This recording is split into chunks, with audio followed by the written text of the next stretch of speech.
에스더서의 이제 네 번째 강의의 제목은 주체성의 획득과 그림자를 장대에 매달다. 그래서 이제 우리 안에 어떠한 심리적인 것 중에 가장 중요한 일들이 일어나는 장이죠.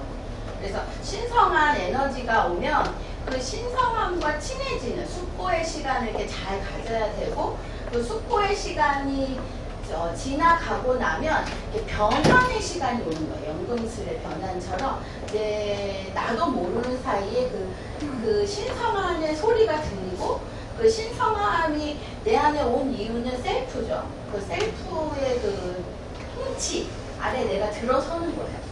그래서 그 통치가 되면 내가 똑같은 세상을 살고 똑같은 삶을 살아도 그 지혜로움이 내 선택과 결정하는 데 일어나는 거예요. 오늘 설교로 말하면 고넬료라는 사람도 하나님을 몰랐음에도 불구하고 그런 신성함이 이렇게 순간순간 일어나는 지혜를 따라온 거예요. 그런데 그 지혜가 도대체 어디서 왔느냐라고 베드로에게 도리어 묻는 거죠. 이 환상이. 그러니까 베드로는 그 환상까지는 경험하지 않았는데 그 경험을 넘어가게 하는 거죠. 도리어 고넬료를 통해 경험을 넘어가고 있잖아요.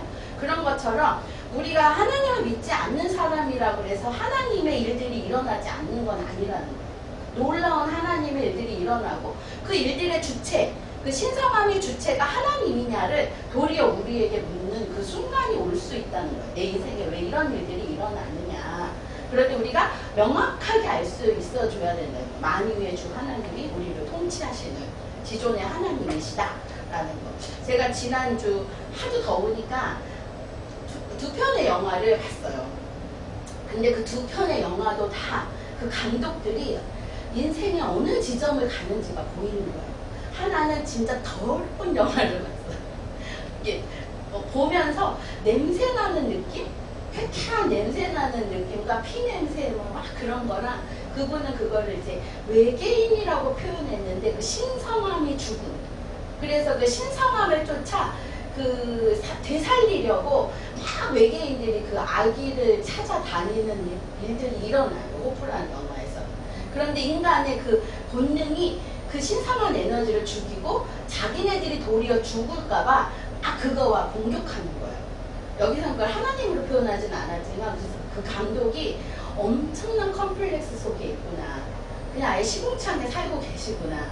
그거를 알고 표현했을까 모르고 표현했을까가 모르는데, 그 마지막에 그 믿음은 바라는 것들의 실상이라고 외계인이 말하는 거고, 외계인 사대주의 같은 느낌도 들면서 조금 불편했는데, 그분이 이러한 내면의 정신세계의 얘기를 했다면 이건 참 대단하습니다. 근데 진짜 냄새나게도 잘 만드네 뭐 이런 느낌이었고, 하나는 오디세이를 봤는데 너무너무 아름답게 만든 거예요. 자기의 그 정신세계, 공격성이 이제 트로이 목마에서 자기를 획득한 내가 그 거대한 거인들을 또 죽이는 거예요. 팽창된 자기도 죽이고 계속 끝없이 자기의 그림자를 죽이고, 막 거기서 그 항해를 방해하는 포세이돈의 저주를 통해 막 그거 극복해 가면서 10년간의 자기의 본 고향, 아내와 아들이 있는 고향을 돌아와요.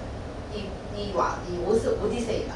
그래서 그 10년의 여정을 말하는 게 그게 우리 같더라고요. 나의 존재적 공격성이 막 온갖 시련을 극복하면서 내가 있어야 될 그 본향을 향해 오는. 그러니까 똑같은 이야기인데 위치는 다르지만 하나는 너무 아름답게 만들었고 하나는 너무 지저분하게 만들었고, 그러나 그분들 안에 그걸 해석하는 것들이 그 하나님이 우리 안에 만유의 주가 운행하고 계심을 이렇게 볼 수 있어요. 그래서 비교 일부러 그런 건 아닌데 이제 요즘 보니까 할 수 봤던 것 같아요. 그래서 좀 설교를 들으면서 우리 시대의 고넬료들을 향해 우리가 복음을 가지고 있다는 게 이게 얼마나 아름다운가, 그들이 궁금해하는 그 하나님을 우리가 전하여야 되는 이게 복음이다. 복음을 싸구려 취급하면서 막 뭔가 먹을 것과 섞이지 않는 그냥 그 자체, 주는 것 자체가 되게 아름다운 일이다라는 생각이 들면서, 이제 우리는 용심리학적으로 에스더를 읽으면서 이 에스더서 안에 그 그 만유의 주가 어떻게 일하고 계시는지를 우리는 또 한번 바라볼 수 있는 시선이 생기신다면 도움이 되시겠다라는 생각이 들어요. 그래서 에스더서 5장은 이제 그 숙고하는 나의 그 새로운 그 신성한 에너지와 힘이 올라올 때 그걸 계속 바라보는 거예요. 그럴 때 이제 어떠한 일들이 일어나냐면 자아가 내 에너지를 나를 돌보고 사랑하고 애틋해하고 어떤 사고와 감정이 연합이 되면 그림자들이 의식으로 올라오는 일들이 생겨요. 그 그림자들은 뭐냐면 쉽게 말하면 원래는 나여야 되는데 나의 실패가 나로부터 분리시켜내는 조각들인 거예요. 상처들인 거죠. 그러한 상처들이 나에게 수용되지 못한 채 계속 나를 공격하는 거예요. 왜 빙산의 조각이 둥둥둥 떠다니면서 빙산 자체를 공격하고 와해시키려는 것처럼 원래 내 안에 있던 것들이 바깥으로 나가는 거죠. 예를 들면 돈이라고 하는 건 되게 좋은 건데 그 좋은 경험이 나쁜 경험, 우리 부모를 해치고 나를 해쳤던 경험이면 돈이 원수가 되는 거예요. 근데 원수를 넘어 그를 숭배하기 시작하는 거죠. 권력도 그렇고 그 다음에 부도 그렇고 관계도 그래요.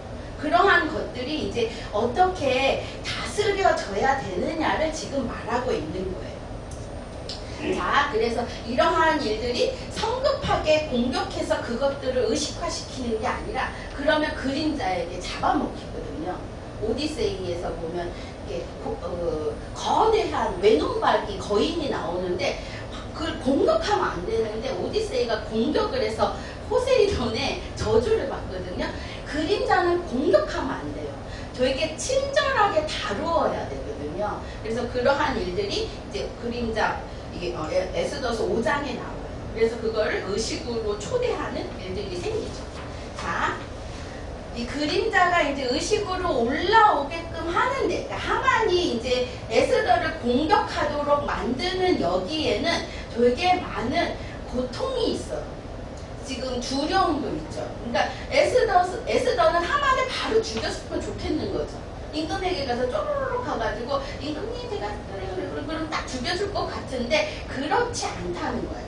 그림자가 내 가까이 올 때 그림자에게 리비도를 투자하면서 그것이 거대한 것들이 거의 의식으로 다 올라왔을 때 처단을 해야 되거든요. 우리 안에 나쁜 습관이 있다고 아이들을 가르칠 때도 나쁜 습관 하나하나를 계속 쪼아낸다고 고쳐지는 게 아닌 거예요. 그 나쁜 습관이 본인에게 해로워지는 것을 느끼는 그 순간에 조언을 할 때 이것들이 해결되기도 하거든요. 자, 그런데 에스더 왕비가 이제 왕과 결혼하고 이제 왕후의 예복을 입어요. 그리고 이제 제3일에 새로운 의식의 탄생이 되죠. 이제 왕이 이제 왕후인 에스더를 존귀히 여기고 자기의 그 역할, 에너지만큼, 자기의 위치만큼 인정하기 시작하는 거예요. 그러니까 사고라고 하는 이 사고가 감정을 존중하기 시작하는 거예요. 내 감정을 이제 돌보기 시작하는 거예요.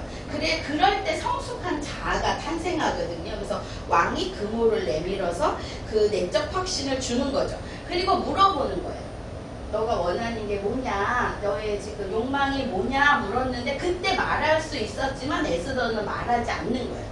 하만이 나를 괴롭힙니다 라는 말을 하지 않고 조금 더 시간을 머무르게 되죠. 자, 그림자가 무르익는 시간이 이제 필요한 거죠. 잔치에 술을 마실 때 아직 왕은 술을 마셔요.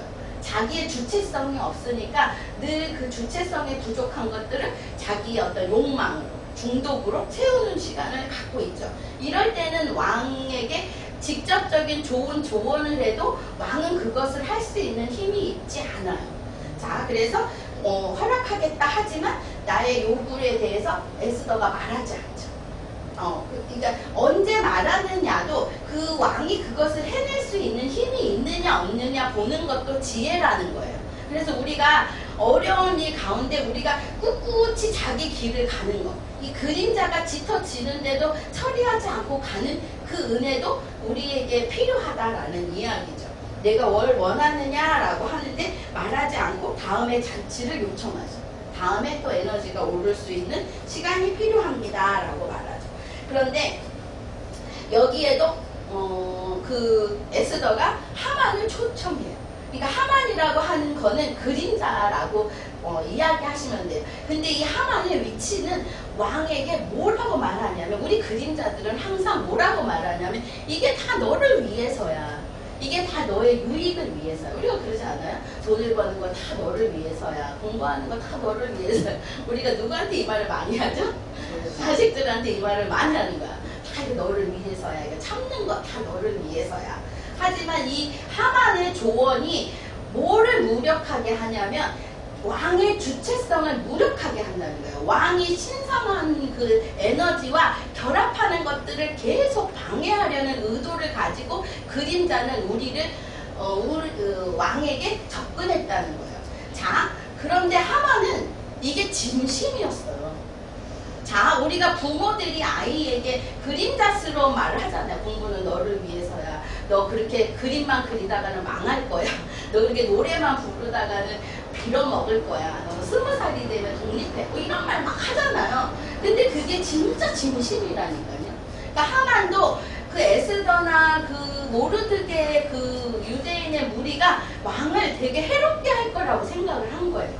신성함이 없으니까 그게 뭘 의미하는지를 모르는 거예요. 그러한 것들이 이제 그러니까 왕이 그 신성한 에너지의 힘을 자기의 것으로 수용하는 결단이 될 때 이제 분별할 수 있는데, 아직 왕은 하나님에 대해서 경외하는 마음이 없어요. 그냥 일반적인 사람, 뭐 어떻게 보면 오늘 말한 그 주인공처럼 정말 하나님이 누군지 모른 채 그냥 이렇게 끌려가고 있는 인생일 수도 있는 거예요. 그런데 이제 그러한 에너지를 더 모아야 된다라고 해서 지혜의 사람이 말을 해주죠. 우리가 완전히 하나님께 통치되지 않을 때는 우리의 결심이나 결단, 우리의 경험이 우리를 더 위험에 처하게 할 수도 있다는 거예요. 그게 베드로가 그랬죠. 베드로가 경험하지 않은 거기 때문에 그 요청이 왔을 때 그 경험을 수용하는 게 너무 어려운, 어떻게 보면 그 상대보다 훨씬 더 제자임에도 자기의 한계에 이렇게 갇혀 있었을 확률이 높잖아요. 지금 목사님이 오늘 하신 스프가 그거잖아요. 그래서 믿는다고 해서 또 안 믿었다고 해서 일어나지 않는 일은 아니지만, 믿는다고 해서 내가 다 지혜로울 수는 없다라는 거죠. 근데 이제 이 그림자가 그럼에도 나를 초청했어. 하만이 초청을 받았는데 하만에게 집중되고 하만의 이야기에 집중되지 않는 일들이 생기는 거죠. 우리가 신성한 에너지가 오면 세상 사람들이 말하는 대로 살지 않는 태도들이 생겨요. 그럴 때 하만은 뭐 하게 되죠? 분노하게 되는 거죠. 내 뜻대로 너가 행하지 않는 것은 꼭 문제가 될 거라고 지금 이야기를 하는 거죠.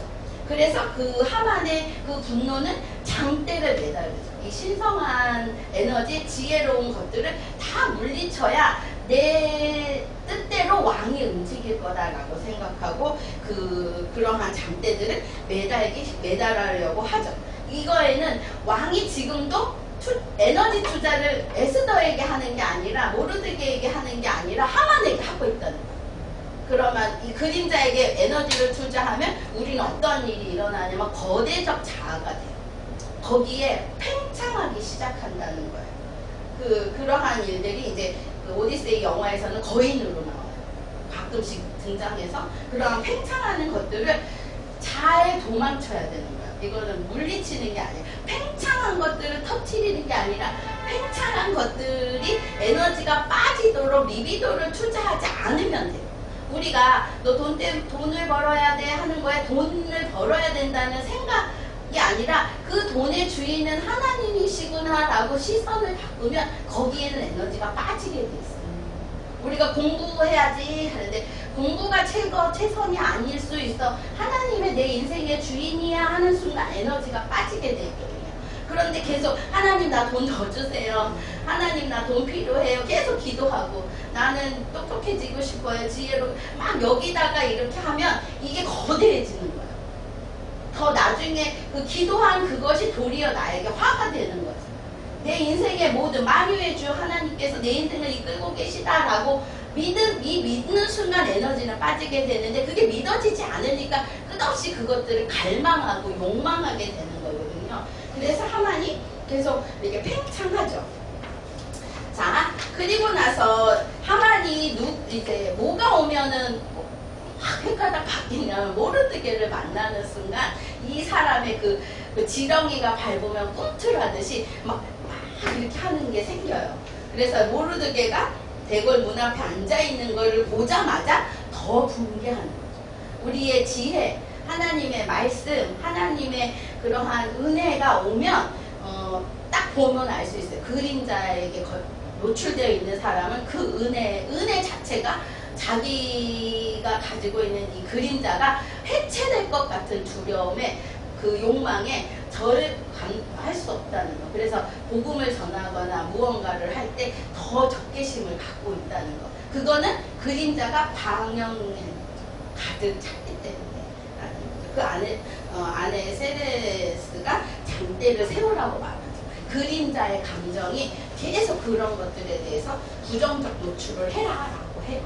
자, 우리가 이제 이 하만의 사고에는 뭐가 있냐면 좋은 것과 나쁜 것을 통합하지 못하는 어려움들이 있거든요.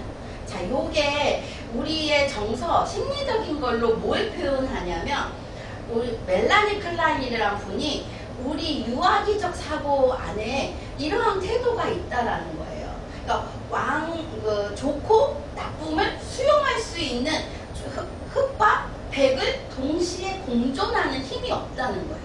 자, 이런 일이 언제 생기냐면 우리 아기들이 나에게 젖을 많이 안 주는 엄마들, 자주 주지 못하는 엄마들이 생기면 어떻게 해야 되죠? 엄마가 나를 잘 대해주지 못해. 엄마가 너무 바빠. 그럼 어떻게 해야 되죠? 그렇죠. 울어야 되죠. 울어야 되죠. 이게 건강한 아이거든요. 그런데 그런 엄마가 왔을 때 빵긋빵긋 웃는 아이는 뭘 지금 숨겼다는 거죠? 그죠? 배고픔. 배고픔. 나의 고통을 숨긴 거예요. 그리고 이걸 기쁘다고 표현하는 거죠. 그게 그림자가 돼요. 내 감정을 숨기고 누구에게 맞추죠? 지금 내 감정을? 엄마라는 존재의 감정. 엄마가 사라지면 안 된다라고 하는 감정이, 그러니까 이 아기의 하나님은 엄마인 거예요. 그래서 하나님이 주신 감정을 수용한 게 아니라 그것들을 억압한 거죠. 그래서 내 감정을 이렇게 불편하다라고 하는 감정을 이야기하지 않고 억압하기 시작하는 거예요. 그래서 그것이 편집 분열의 자리에 머문다, 아기들이. 그러면 편집 분열이라고 하는 자리는 흑백과 있어요. 흑이 있어요. 근데 백이 있는데 흑이 오면 이거를 흑이에요 하고 말하는 게 아니라 흑을 보려고 하지 않고 자꾸 자기 뒤로 숨기는 거예요. 자기 뒤로 넘겨버리는 거예요. 그런데 이제 아기들이 엄마라는 대상에 대해서 이제 믿지 않기 시작하면 하나님이 아니구나 라고 생각하면 말할 수 있어지는 자리로 가요. 그런데 여기에서 이 편집 분열의 자리에 있는 아기나 그러한 상태의 정서가 있는 사람은 끝없이 누군가가 나를 죽일지 모른다라는 박해불안에 시달린다는 거예요. 그러니까 이런 사람들이 은둔하게 되죠. 외부로 나가지도 못하게 되고 자기의 감정에 솔직하게 누군가에게 노라고 말을 못하게 되고 그러한 심리적인 어려움들이 생기거든요. 자, 그런데 이 우울의 자리로 어느 순간 아기가 옮겨지는 때가 돼요. 그게 뭐냐면 엄마를 공격해도 된다. 엄마가 사라져도 어쩌면 내가 나를 지킬 수 있다라는 그러한 힘이 느껴질 때 이렇게 하기 시작한다는 거야. 그래서 울기 시작하고 아닌 건 아니라고 시작하고, 그렇지만 엄마의 좋을 때는 기뻐하고 엄마가 힘들게 할 때는 울고, 그런 것들을 아주 편하게 자유롭게 표현할 수 있는 그런 순간이 오거든요. 그것들을 건강한 발달이라고 하는 거예요. 이 양가 감정을 다 가질 수 있는. 그러니까 우리가 늘 좋은 상태가 아닌 나쁜 상태에 있는 것도 받아들이는 우리가 되어야 된다라는 거죠.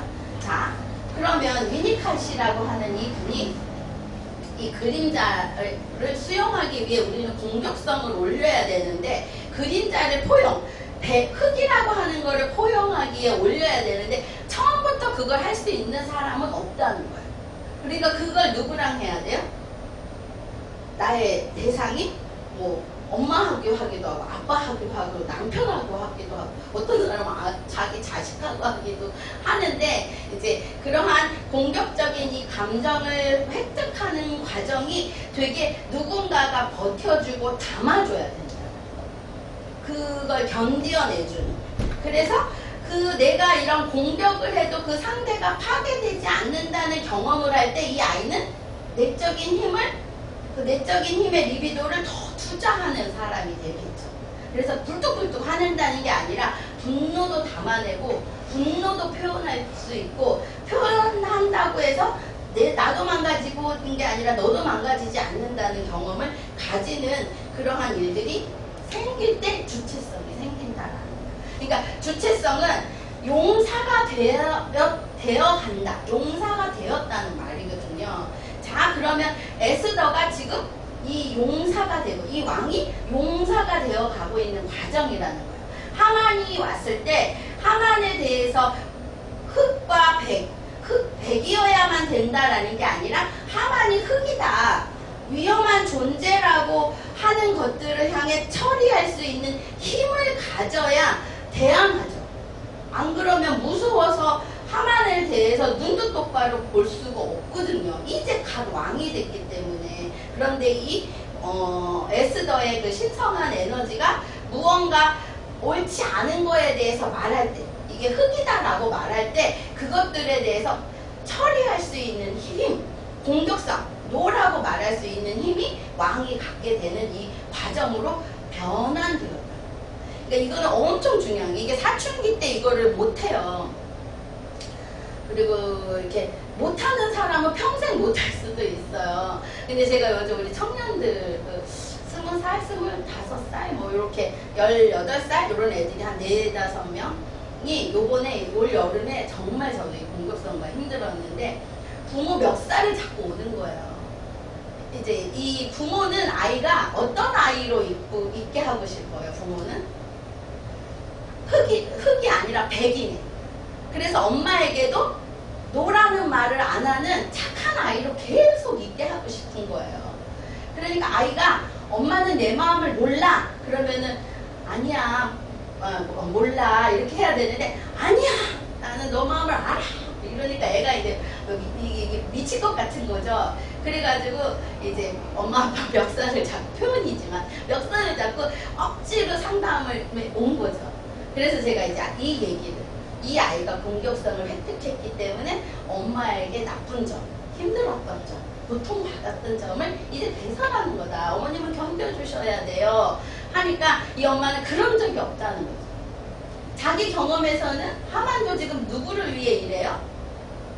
왕을 위해 일하잖아요. 그러니까 하만은 미치고 팔짝 뛰겠는 거죠. 나는 왕을 위해 최선을 다하는데 지금 신성한 에너지는 왕의 주체성을 억압하는 나쁜 존재라고 하는 그거를 견딜 수가 없으니까 장대를 매다른 거거든요. 자기 경험에서는 있을 수 없는 일이 일어나는 거잖아요. 그러니까 이 엄마 아빠들도 자기는 그런 적이 없다는 거예요.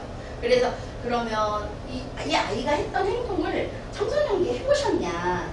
엄마 아빠에게 불만 있어요, 불평 있어요, 나 이렇게 혼자 방 없는 거 너무 힘들었어요, 저 등록금 제때 못 내준 거 나 화났어요, 아니면 아빠의 직업이 너무 꾸질해서 나 정말 짜증났어요, 창피했어요, 이런 말 해보신 적 있냐니까 절대로 못하는 거죠. 근데 아이가 지금 그걸 하고 있는 거야. 그러니까 이 부모는 이 아이가 잘못된 거죠. 자기의 시선에서는 그 부모보다 난 훨씬 더 좋은 아버지, 엄마로 살고 있는데 그 경험을 수용해주지 않는 이 자식이 원망스러운 거죠. 그런데 내가 너 마음을 몰라, 내가 너가 뭐가 힘든지 모르겠어, 내가 너가 하는 말이 이해가 안 가 라고. 왜냐하면 그 부모님의 경험은 편지 분열의 자리에 있었고 아이는 공격성이 획득한 우울의 자리로 성숙해서 가고 있기 때문에 이 과정을 잘 가야 이제 이게 전체가 되면 좋은 엄마는 고마웠고 요럴 때 나는 힘들게 했던 엄마가 나는 원망스러웠어가 수용이 되어야 됩니다. 이제 그랬더니 이제 이해가 되는데 그게 한 명이 아니라 2명, 4명, 어떤 애는 막 10시 반에 전화가 오는 거예요. 선생님 지금 안 가면 이제 정신병원 가야 될 것 같다는 거예요. 애가 막 방방 뛰는데 천장까지 막 몸이 막 뛴다는 거예요. 그래서 아 그래요. 제가 동강 가가지고 리프트를 하고 온 날이라 너무 힘이 들고 뭐 눈도 안 떠지는데 아 그래요. 아무튼 그래서 갔어요. 근데 그 아이가 알고 그랬을까 모르고 그랬을까 4살 5살 때부터의 경험을 쫙 얘기하는 거야. 1시간 넘게.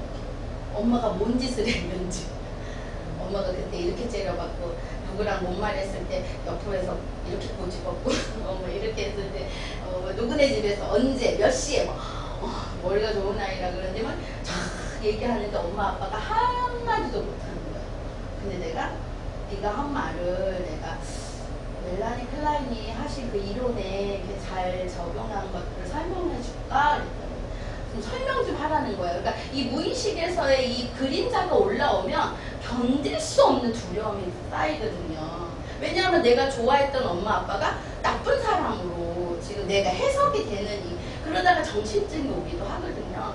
그래서 딱 설명을 했더니 그 아이가 엄청 울죠. 그러한 너의 변함이 온 거지. 이제 엄마를 좋은 사람이라고 하얀 옷을 입은 백이라고 자꾸 너는 말하지만 이제 엄마의 그 거뭇거뭇한 이제 흙이 보이기 시작하는 거야. 그렇다고 너희 엄마가 없어지거나 사라지지 않아. 괜찮다. 이제 숨 쉬자. 그랬더니 이제 됐거든요. 그러한 일들이 누가 시켜서 누가 알려줘서가 아니라 마음 안에서 올라오는데 지금 이 왕도 그게 올라오고 있다. 무언가 내가 주체성을 찾기 위해 이 하만이라고 하는 이 사람이 나의 신성한 이것들을 죽이려고 하는 이것에서 나는 신의 소리, 셀프의 소리를 들으러 가야 된다라고 하는 것들이 이제 6장에서 질서가 회복되는 역전의 장이 열리고 있다.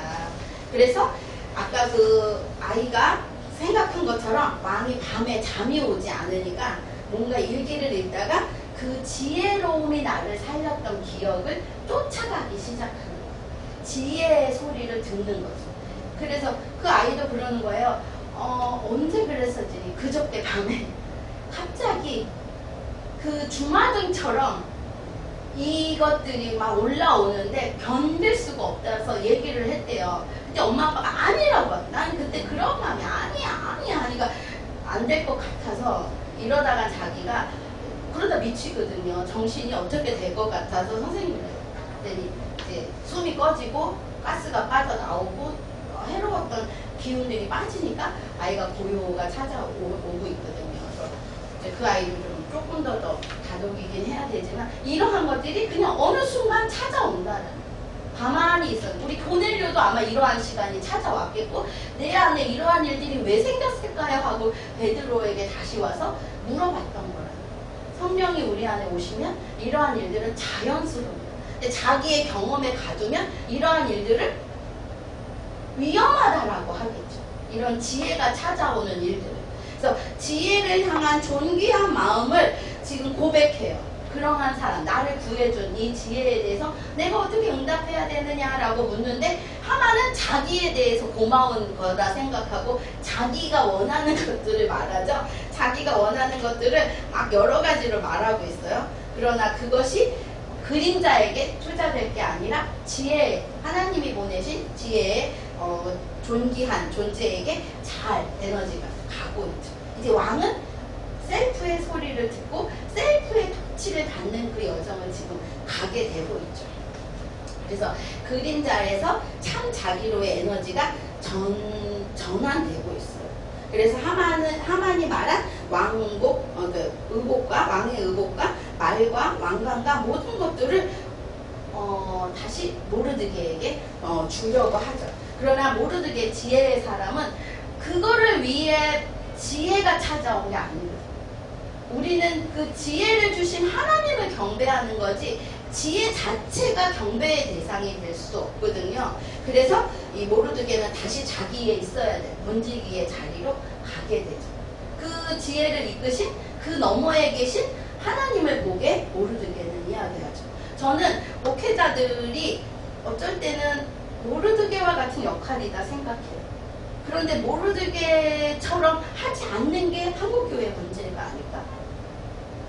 그 왕이 준 의복과 말과 모든 좋은 것들을 자기가 누리려 하고 원래 그 문지기로 있어야 되는 그 자리로 가지 않는 그 패약함이 지금 이 시대가 복음이 불길이 사그러드는 원인이 되지 않을까라는 생각을 해요. 저희는 목회하면서 되도록이면 여러분께 뭘 받지 않고 싶어요. 그렇게 살고 있고 하나님께 받는 것으로 만족하려고 하죠. 그러한 우리 나름의 그것이 하나님에 대한 우리의 사랑의 어떤 증표? 예를 드리는 거라고 생각을 하죠. 모르드게는 그 자리로 다시 자기의 자리로 가죠. 그러면서 이제 은혜가 오니까 이 하만의 정체가 폭로되고 하만의 정체가 폭로되고 그림자가 해체되기 시작하는 거예요. 자, 그런데 우리가 이제 왕이 그래서 다시 이제 묻죠. 이제는 에스더는 아는 거죠. 이제 왕이 지혜의 통치를 받는 하나님의 지혜를 존중하고 존귀하기 시작한다 하니까 그때 말하기 시작하는 거죠. 그때 내가 이제 두려워하지 않고 원하는 게 뭐냐라고 말할 수 있는 단계가 오는 거죠. 그러니까 여러분들이 지금 그림자에 머물고 있다. 내 안에 너무 그림자스러움이 많다라고 하면 감사히 그 길을 쫓아가셔야 돼요. 좀 고난이 오고 힘이 들고 누군가가 변하지 않고 계속 어둠 속에 있다 할지라도 술에 취해 있다 할지라도 어둠에 즐겨간다 할지라도 견뎌주는 그 신성함이 함께 있다면 하나님의 놀라운 일들은 도래되는 여정이다 라고 생각을 해요. 그래서 이 에스더가 신성한 소명을 말하죠. 내게 생명을 달라. 어떤 생명이죠? 하나님이 왕을 살리는 생명이죠. 너의 생명인 거죠. 너의 생명을 우리의 생명을 구원해 달라. 에스더가 죽는다면 에스더만 죽겠어요? 왕도 하만의 통치받으면서 죽은 인생이나 다름없는 거잖아요. 그래서 그런 것들을 이렇게 달라라고 하죠. 그래서 이 치유가 일어날 때 이게 치유가 일어나거나 내 이러한 인생의 변환이 올 때 아싸 이렇지 않아요. 엄청 두려워요. 베드로가 느꼈던 그 두려움이 있었을 거예요. 이해되지 않음이 있을 거예요. 성령이 오시면 우리가 우리의 이해를 넘어가는 거라는 거예요. 근데 그럼에도 그것을 쫓아가야 되는 그 환상을 본 그 환상을 이야기하고 말하는 나보다 더 많은 것들을 하나님이 경험하게 된 그 사람을 따라 나도 그 하나님의 여정을 가야 되는 거예요. 목회자인 우리보다 더한 경험을 한 사람이 있다면 거부할 게 아니라 넘어가 봐야 되는 거죠. 그렇게 우리를 넓혀 가시는 하나님을 만나야 되죠. 그래서 내 생명을 내게 주소서. 그러면서 이 대적이 이 악한 하만이라고 명명하는 거예요. 그러니까 우리 안에 올라온 어떠한 그림자는 명명되어야 돼요. 제가 요번에 한 가지를 더 명명할 수 있었는데 뭐냐면 제가 동강에 래프팅을 이렇게 타러 갔는데 그 전에 제가 이게 한 정신분석을 4년을 배웠더라고요.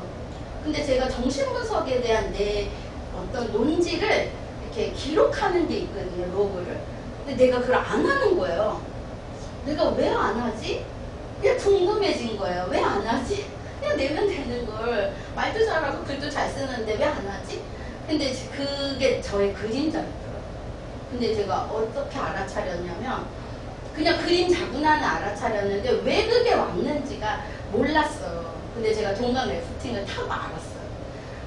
거기가 우리 아버지가 어린 시절에 놀았던 곳이거든요. 아빠가 아마 여기는 거북이 바위, 무슨 바위, 악어 바위, 무슨 바위 하면서 아빠가 그 이야기를 했던 기억이 나요. 근데 그 아버지가 거기를 놀았던 데가 언제냐면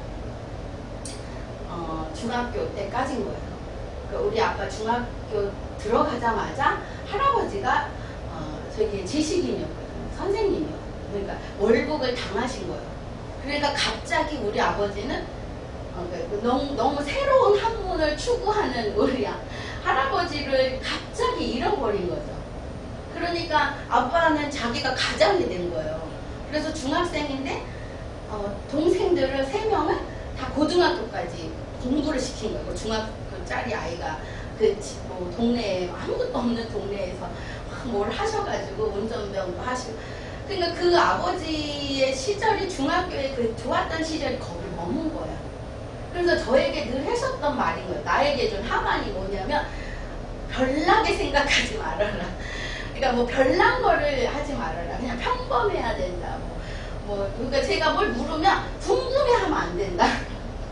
궁금해하지 말아라. 막 이러시는 거예요. 그리고 여자답게 굴어라. 궁금해하면 안 된다. 근데 제가 요즘 그 공부를 용심리학을 한 8년 하고 이거를 4년, 5년 차죠. 그런 걸 하면서 저 궁금함을 쫓아 막 가고 있잖아요. 근데 제 모교인 학교에서도 언제까지 할 거냐? 왜 그렇게 멀리 가냐? 그만해도 되지 않냐? 적당히 하고 돌아와라. 뭐 이런 사인을 주시는 거예요. 교수님들이. 재밌어서 못 끊겠냐? 뭐 이러실 때 저는 왜 이렇게 궁금한 걸 못 찾지? 뭐 이러면서 가고 있는 거예요. 그러면서도 항상 복음 안에서, 성경 안에서 이걸 재해석하려고 노력하거든요. 저는 어쩔 때는 우리 교수님들이 좀 이것 좀 하고 나 좀 알려주지. 왜 그분들은 왜 가만히만 계실까? 그래가지고 어쩔 때는 막 이걸 내가 왜 하고 있지? 좀 누군가가 하지. 그럼 같이 이야기 좀 하고 싶다. 뭐 이런 것들이 있는데 그러면서 가고 있는데 제가 알아차렸죠. 중학교 때 아버지를 잃은 그 우리 아빠는 새로운 것들을 추구하는 할아버지를 잃어버렸잖아요. 그러니까 그거에 대한 엄청난 공포가 있었겠다. 그래서 제가 뭔가 궁금해서 물고 뭔가를 막 탐색하려고 하면 그만 좀 하라고, 모른다고 막 그러면서 저를 막 책망하셨어요. 이렇게 이겨먹으려고 하냐. 근데 제가 알아차린 거죠. 그 아버지가 해놓은 하만이 내 옆에서 끝없이 나의 이 주체성, 내가 전진하려고 하는 내 공격성을 계속 커팅했구나. 그러니까 누군가가 저를 말리면 저는 엄청난 공격성이 나오더라고요. 내가 하고 싶은 걸 못하게 하면 가만히 안 있더라고요. 그게 뭘까면 그 어린 시절에 아버지로부터 박탈당했던 그 용기를 낼 때마다, 질문한다는 건 용기를 내는 거잖아요. 그럴 때마다 이게. 근데 내가 지금 정신분석이나 용심리, 제가 궁금한 걸 막 물으면 한가득을 주세요. 막 책을 주시든지 경험을 주시든지 막 이렇게 쏟아부어 주셔요. 나의 스승님은. 그러니까 제가 너무 기쁜 거죠. 내 안에 이게 없었던 아버지가 지혜자, 모르드게와 같이 나를 잘 이끌어주고 계신 누군가를 본다는 건 너무나 행복한 거죠. 그래서 내가 나의 이 창조적인 뭔가 궁금해하고 새롭게 생각하려고 하는 것들을 이게 하만이 있었구나. 내가 이 하만을 오늘 이제 예배 때 하만을 내가 이 장대에 매달아야 돼. 예수 그리스도의 이름으로 엉아노니 물러가라. 너는 사망했고 죽었다. 라고 외쳐야겠구나. 그래서 내가 이제는 좀 내 생각이나 논지에 대해서 다른 생각이 있더라도 잘 표현하고 요약할 수 있겠구나라는 생각이 들어요. 여러분 안에도 그러한 하만이 있어요. 아버지가 해놓은, 엄마가 해놓은 넘지 말아야 되는 경계를 성령을 따라 베드로가 넘었듯이 넘으셔야 돼요. 오늘 설교도 우리가 알고 있는 거에 머물지 마라. 지난주에 머물지 마라. 새로운 주를 새롭게 살라고 설교를 들은 것처럼 그러한 우리가 되어야 되죠. 그래서 이 악한 하만이라고 명명하자마자 그림자가 폭로되고 해체되기 시작하죠. 그래서 이 죽음에서 부활의 삶으로 가야 되는 거죠. 여기서는 장대로 나왔지만 저는 이 하만이 죽임 당한 이 장대가 신약에 와서는 예수 그리스도, 우리의 죄를 감당하신 예수 그리스도의 모형으로 변환되었다라고 생각을 해요. 그래서 그러한 일들이 우리 안에 있는 우리 스스로가 빠져있는 함정에서 계속 머물지 않으셔야 되죠. 그래서 창자기, 나의 주체성, 하나님이 원하시는 내 새로운 주체성이 우리 삶의 중심에 서야 되죠. 오늘 베드로도 그 주체성을 더 많은 더 자기의 그림자가 장대에 매달리고 주체성을 획득하는 놀라운 성령의 경험을 한 것처럼 우리도 우리 삶에 새롭게 넓혀가시는 하나님을 우리가 뵙는 우리가 되셨으면 좋겠습니다. 하나님 감사합니다.